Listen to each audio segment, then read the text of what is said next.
প্রিয় রসুল হাবিবুল্লাহ সাল্লাল্লাহু আলাইহি সাল্লাম তিনি বলেন যে পবিত্র মক্কা শরীফে একটি পাথর রয়েছে, সেই পাথর আমার জন্মগ্রহণের আগে থেকেই সে আমার প্রতি দুরূদ সালাম পাঠ করেন। সুবহানাল্লাহ।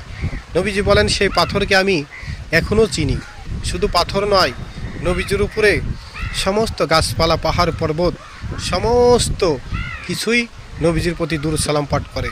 শুধু জিন আর ইনসান এই দুই ব্যক্তিই হচ্ছে গাফেল, কেননা আল্লাহ পাক কুরআন শরীফে নিজেও পাঠ করেন এবং সমস্ত ফেরেশতা আলাইহিস ওনারাও পাঠ করেন, ইন্নাল্লাহা মালাইকাতাহু ইউসাল্লুনা আলান নবী।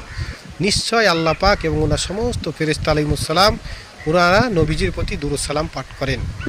কিন্তু জিন ইনসান এরা হচ্ছে গাফেল, এরাই প্রিয় রসুল হাবিবুল্লাহ সাল্লাল্লাহু আলাইহি সাল্লাম ওনার প্রতি দুরূদ সালাম পাঠ করে না এবং দলিল খুঁজে বেড়ায়। আফসোস, যেখানে আল্লাহ পাক বললেন ইয়া আইয়ুহাল্লাযীনা আমানু সাল্লু আলাইহি ওয়া সাল্লিমু তাসলিমা, হে ঈমানদারগণ তোমরাও আমার হাবিব হুজুর পাক সাল্লাল্লাহু আলাইহি সাল্লাম ওনার প্রতি দুরূদ সালাম পাঠ করো মহব্বতের সাথে।